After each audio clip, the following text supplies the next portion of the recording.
लेके आते हैं सब वही महल में हरि बन के हम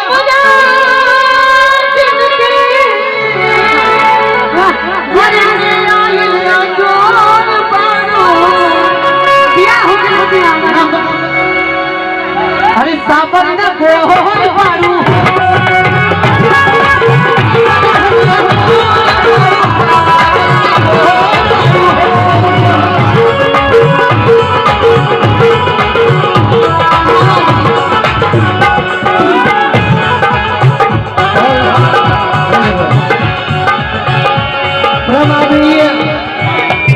शैलेंद्र मास्टर जी घुमराव से बड़े भैया की तरफ से 1001 रुपये का पुरस्कार आया है। पुरानी नोट भैया को बार बार प्रणाम आशीर्वाद की कामना नहीं कहना चाहेंगे।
इनके गोरे लिया चला अकोले लिया चली।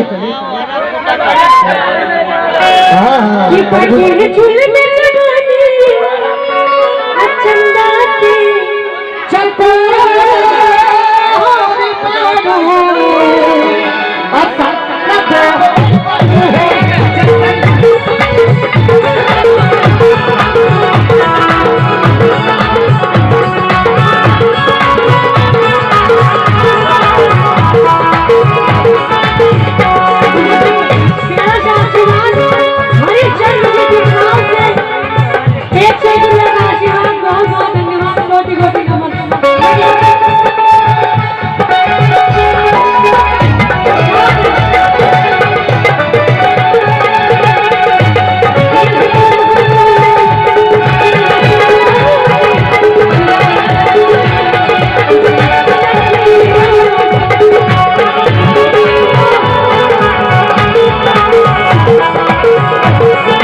हमारे पूर्वांचल की पूरी जान और शान।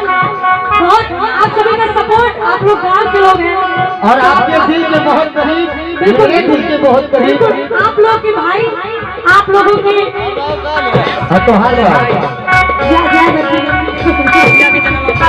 बहुत बहुत धन्यवाद। सोनू सानू जी का आप लोग खूब आशीर्वाद दीजिए कि ये बहुत आगे बढ़े। एक बार दोनों हाथ उठा के जोरदार हल्ला के साथ सोनू जी का स्वागत करिए। आप लोग इतने बढ़िया बढ़िया कलाकार यहाँ पे आप लोगों के यहाँ गठित किए हैं। एक बार जोरदार हल्ला के साथ ताली बजा के सोनू भाई का एक बार स्वागत कर दीजिए आप लोग। और ये जो आशीर्वाद ताली होनी चाहिए हम सभी को मिला है, ये हम लोग के लिए लाख के बराबर है। ना करना आई आई आई थोड़ा सा सुना फिर विजय जी गाएंगे, थोड़ा सा सुना लेते हैं फिर आप आइए, है ना डार्लिंग डार्लिंग